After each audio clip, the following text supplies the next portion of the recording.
I'm not ashamed. Seems legit.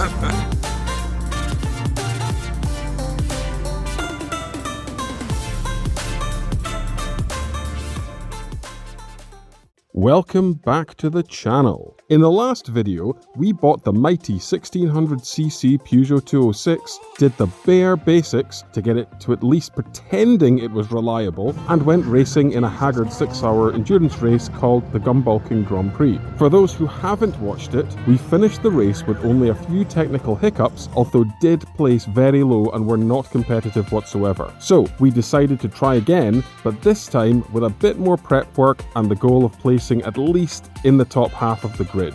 The one issue was the next race was 11 months away, so until then, the mighty 206 was basically used as a daily driver and slowly modified as it was driven. It was pretty reliable as a daily driver, and other than a couple of small electrical gremlins, there was nothing to report. It did the 11 months without any issues. The first fix was the exhaust manifold, windscreen washers, and a couple small quality of life fixes. The bonnet was removed during the last race to help with cooling after the exhaust was knocked off from a gravel pit spin out. So some parts were ordered from AliExpress, and we had some new windscreen washers, a new key fob so the car would actually unlock remotely, a gear knob since the last one would fall off constantly, and the obligatory NOS stickers. A TA Technic stainless steel exhaust manifold was bought to replace the remains of the old system. It included a decap pipe, so the good old engine management light was going to be an unwelcome teammate, but weight saving and the illusion of more power, baby! Yeah!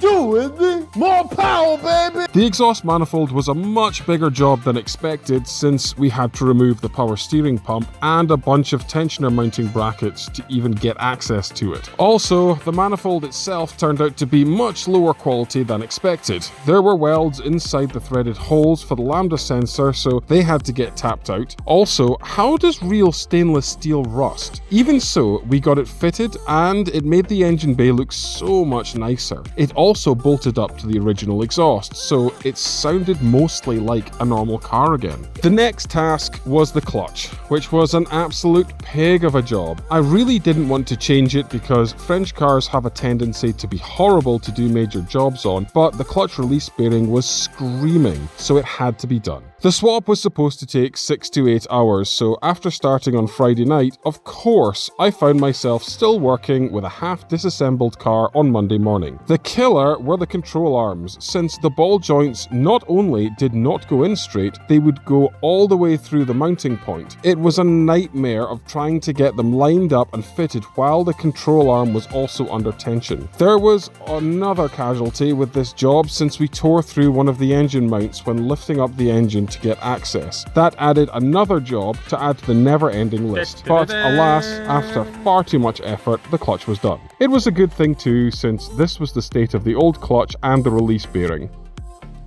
Fucking release bearing doesn't even spin anymore. So yeah, this car was living on borrowed time. Yeah, the springs are fucked. It's got almost no life left in it.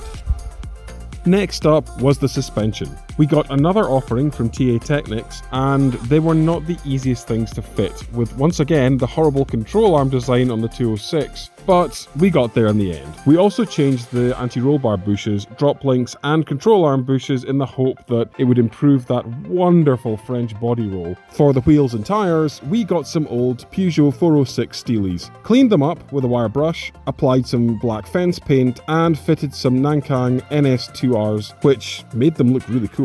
We were really excited for this, since the rules had been changed to allow semi-slicks, so they were the cheapest semi-slicks that we could find. Getting the tyres fitted was horrendously difficult. I had never dealt with semi-slicks before, and we were just finding out that the tyre walls are reinforced, which in hindsight makes a lot of sense. The upper sections of the sidewalls on the winter tyres we ran in the last race were really chewed up from all the lateral movement, so it makes sense that semi-slicks needed to be a lot harder. Due to this, they were much harder to fit than regular tyres, and I had to ask a friend who was operating his own tyre fitting service to assist. And even even he had a bad time. I think it really pissed him off that he had to fit 6 tires as well rather than the usual 4, since we didn't know how long these tires were going to last, so we didn't want to take the risk of only having one set. I'll say now, Michael, you are my hero, and they did eventually get fitted and they look very cool on the car. The cooling system was next. We got an alloy radiator, a new coolant reservoir, new thermostat, and gave the system many flushes to get as much of the rust out as possible. The cooling system was a relatively easy job, except for the fact that the new thermostat was faulty from the factory, so the old one did end up getting reused. We also wrapped the exhaust manifold and decap pipe in exhaust wrap to keep the engine bay temperatures as low as possible. With the alloy rad and exhaust wrap, the engine bay was looking far too professional for how haggard the car was itself. I was really enjoying how this little 206 was beginning to turn out.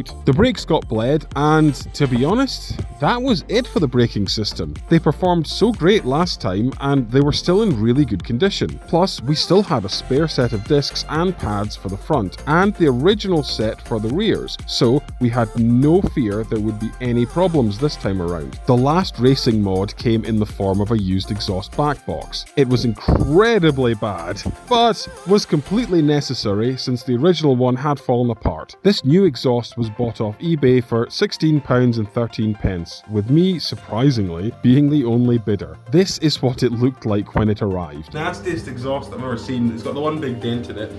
I think this is the same fitment that the 206 has, but like, look at all this shit that fell out of it. I don't know what happened to the car this came off of, but I don't think it had a replacement exhaust. I think it was a breaker. Fitting the thing was probably not my finest moment. Only one exhaust mount was close enough to fit it, and it was just wrapped in metal wire to get it to hold. Also, it was too short to reach out the back, so a big section was cut out of the rear bumper to accommodate it. It didn't have any leaks and was pretty loud, so I guess that ticked all the boxes that we required. That brought us up to the week before the race began. The last major jobs were getting the engine mount swapped and the alignment done, which should have been an easy job, but of course they weren't. One engine mount was changed pretty easily, but the other had a screw design a bit like an oil filter with worse access. We tried using tools from the top, but it just tore the mount more, so eventually I bought a couple oil filter removal tools, and the 3-prong one was finally enough to get the thing off. The alignment was more of a problem because no shops around me had any available time slots, and the one that did simply said no Peugeots. The French car racism is truly the biggest problem we face in the EU today. With the final hour approaching, I gave in and we just did the alignment ourselves with string and a tape measure. This was the second time I've done this, and it worked fine the first time, so who says you need a garage to do it? This leads us up to race number 1. Oh, I probably should have mentioned, we signed up for 2 races, so we weren't just doing 6 hours, we were doing 12 over 2 consecutive days. We scoped out the competition the night before when we showed up for tech inspection, of course adding some decals and decorations, but it's often hard to get a real look at everything, so we assumed the cars were the same as the previous years. But boy were we wrong. In 2024, the fastest cars were 2 Ford Focus ST170s, and this time there were more of them along with actual sports cars. The ST170s weren't even the fastest thing this year in the competition, but we'll get to that later. So we sent our most nimble driver out first for another Le Mans start, which was hilarious as always, and shortly after the red mist fell, we were off. The new suspension felt pretty good, but the star were those Nankang tyres. They completely transformed the car and made it stick to the road like the car was actually meant to be there. The fastest cars started pulling out ahead very early on, and they were a right-hand drive Chrysler Crossfire, a 3.5 V6 Honda or Acura, and a stripped-out diesel E46 compact with a remap that just started dominating. Unfortunately, I have less B-roll footage than I was expecting, because the live streaming was set up at the last minute, so the phone wasn't mounted properly and kept falling off. Also, the GoPro footage looked like this. I have no excuse and honestly do not know what is wrong with me. I did find another YouTube video from a guy in a Mitsubishi and it shows the 206 spitting flames out the exhaust, so the decat and Haggard back box were well worth it just for that alone. For us in the race, things were looking bright until about 45 minutes in, and that was when the brakes were absolutely cooked. The paint on the wheels were even melting off. We assumed that the brake calipers had seized since one of the fronts and one of the rears were wearing out really fast, so we swapped the discs and pads and just sent out again. The same thing happened again after maybe 15 minutes, and it became obvious the calipers were not the problem. The braking system was not only really weak, but the car would violently pull to one side under heavy braking, so we came to the conclusion that the brake master cylinder had fried. We limped the car through the full 6 hours and were pretty much last, since a car without brakes is kinda useless on a track. Plus, all 3 drivers were far too scared to drive it, so it was driven like a road car just trying to slowly eat up the laps. The 206 had also started making increasingly loud noises under full lock turning, so one of the CV joints were definitely almost dead as well. Luckily, I had a suspicion a CV joint was not happy, but then thought I was imagining it after the replacement part arrived, but brought it with me just in case. With the second race only a few hours away, and it being a Saturday night, we went into overdrive trying to find a used brake master cylinder for any French car that shared the braking system with a 206. Without that part, assuming it was that part, none of us even wanted to attempt the second race, since it would be no fun and we would just be clogging up the track for the other drivers. Luckily, after a lot of messages, phone calls, and pissing off everyone on Bazos and Marketplace, we got a potential bite. A Citroen Berlingo that was about 15 minutes away and was being broken for parts. They supposedly did share a brake master cylinder, but we wouldn't know until we got there. That had us arrive at the most sketchy looking industrial estate in the middle of nowhere, and we were essentially just pointed towards the van by a couple of guys hanging around by a hobo incinerator. The van was very rusty, and the brake master cylinder was the wrong part, so our hopes were fading very fast, until we noticed they also had a 206 SW that they were braking in the same overgrown parking lot. The brake master cylinder did look about the same, although the car was really rough, so there was no way of knowing it would even work. Regardless, we got it pulled out in the dark, paid the guy way more money than it was worth, and got back to get the car fixed. Changing the brake master cylinder wasn't too hard, but bleeding the system took absolutely ages, and it was already so late into the evening at this point. We also had to get the discs and pads swapped with whatever mix and match set we had left with any meat left on them, since we couldn't find any replacements before the following morning. The calipers luckily had survived the overheating, although the front one had the piston boot melted to the piston, which I'd never seen before. It still didn't leak, so of course it was just fitted back on